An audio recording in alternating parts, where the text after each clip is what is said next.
And we're back. Today we are looking at the states of matter. And in our classroom discussion, we were discussing that there are basically 4 states of matter. There is the solid state, there's the liquid state, there's a gaseous state, and then there's what they call plasma. Plasma is, we've all seen it, it's lightning. It's when we ionize the air and cause it to glow with all that energy that we're putting into it. Plasma is a fluorescent light bulb. We have energy introduced at each end. We have a gas in that fluorescent light bulb that when we add energy, it causes the atoms in that gas to get all excited, and they get so excited that they glow and they give off light. So that's plasma. Those that live in the northern latitudes see the aurora borealis. It's plasma. It's these excited atoms in the atmosphere that are being charged by particles from the sun that move through the Earth's magnetic field, and they get so excited that they give off a glow. If you have a gas stove, the blue flame of a gas stove, or the blue flame of a Bunsen burner. Blue flame is when we have the most complete combining of the oxygen and the heat, and that gives us a flame which is just barely in the category of a low-level plasma. So, we're going to look at the 3 basic states of matter, that being solid, liquid, and gas. And as you can see, I have a handy-dandy pan, I have my induction cooktop, I have a stopwatch here, and what we're going to do is we're going to place some solid material on here that we're going to melt down and transform from solid to liquid and then make the complete transformation into a gas. And we're going to use the material that everybody has in their house. It's called water, or dihydrogen oxide, H2O, 2 hydrogens, dihydrogen oxide, 1 oxygen. Okay, for this experiment that we did in the lab, you would have needed goggles or glasses, the hot plate, which we have here, a pan, ice cube, and we wanted to remind everybody to please be safe because we're going to be adding energy to this, and the energy that we add could cause burns to your bare skin if you decide to touch either the hot pan or the hot plate when we're done. Now, for this experiment, in the laboratory that we did, I balanced 3 ice cubes out of an ice tray to get an average weight or an average mass of the ice cubes. That coming in at approximately 19 grams for the ice cubes that we did in each one of our 3 different science classes. So, if you are following along on this, the average mass of the ice cubes was approximately 19 for each class. Now, for our experiment, we have a worksheet, and you'll notice that on my worksheet up here in the top corner, I have a clock because I found out that several of my students cannot tell time using an analog chronograph. Analog meaning that it is not digital, it is not computerized, it is mechanical. Chronograph, chrono being Greek for time, and graph being the way that we keep it, so a time-keeping device. All right, our question for this lab, what we're observing is, how long does it take for a solid material to transform into a liquid or a gas? So where it says, what is the question for our lab? It is, how long, how much time does it take for a solid to transform to a liquid, to transform to a gas?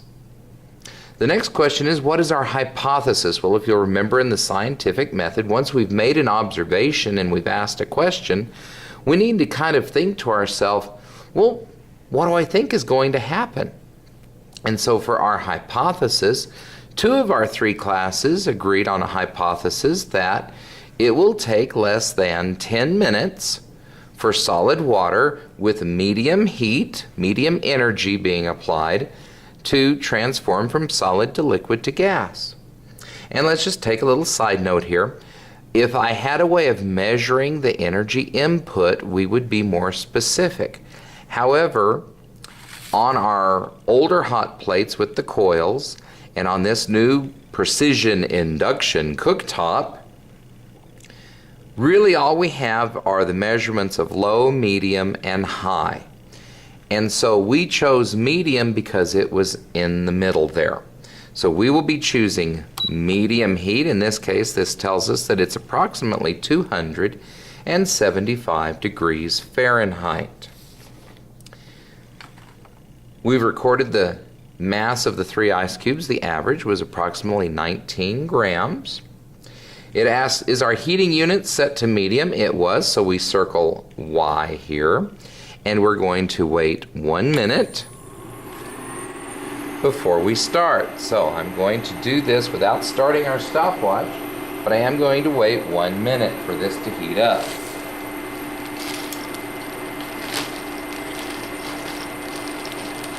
Now, I went and robbed some ice out of the teacher's lounge. So I have more than 1 cube of ice, and this induction cooktop does not take but a few seconds to warm up, and we are coming up on about 30 seconds. So I'm going to put the ice in the pan and we're going to start the clock. So the clock is started, and it says place an ice cube in the center of the pan, record the time. We started at 0. So 0, 0, 0, 0 hours, 0 minutes, 0 seconds. As you can see, we have already transformed our solid ice into liquid, and we already have bubbling over here, which indicates our liquid is transforming into a gas. I don't know if you can see it on film, but our solid ice is just about gone, our solid water. Just a little bit of solid left, and it is gone at 40 seconds. So, when it was completely transformed was 40 seconds. What's happening? We are seeing a transformation from solid to liquid. And I'm just jotting that note down. What are we seeing here? We're seeing gas bubbles forming. We are seeing that energy, the energy is being put into the liquid water. It's exciting those molecules. Now, where's the bubbles coming from? Well, the bubbles are coming from the fact that we are breaking these water molecules down into their constituent parts of hydrogen and oxygen. The bubbles are coming from that transformation into a gas. I don't know if you can see behind my hand here, but we have a vapor. These are the water molecules that are left over that haven't been completely broken back down into oxygen and hydrogen, and that I can feel them. I get wet when I put my hand over it, but we still have liquid water left in the pan, and it is transforming into gas. And as you can see, the amount of liquid is shrinking, and it's shrinking very quickly. So what's happening? We are seeing liquid transform to gas. We are seeing bubbles. And here we're almost to the end.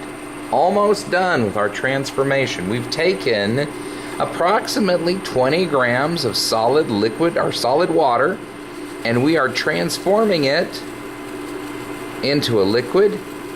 And now we've transformed it, and there it goes. It's all done. It's history. We can stop the clock. We can push clear on that.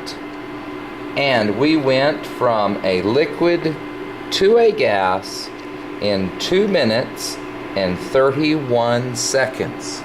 2 minutes, 31 seconds.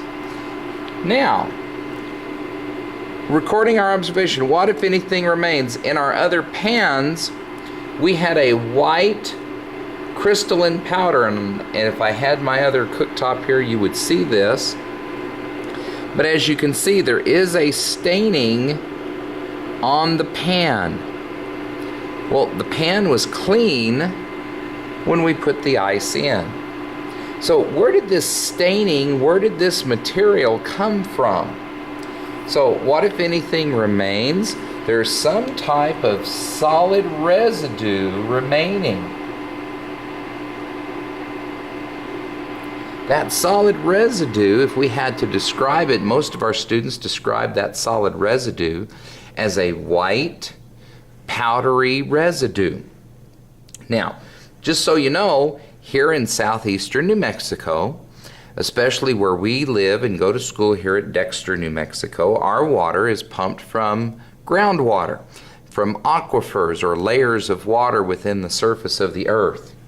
And in our area, we have a very high incidence of gypsum. Gypsum is a mineral which is found throughout southeastern New Mexico.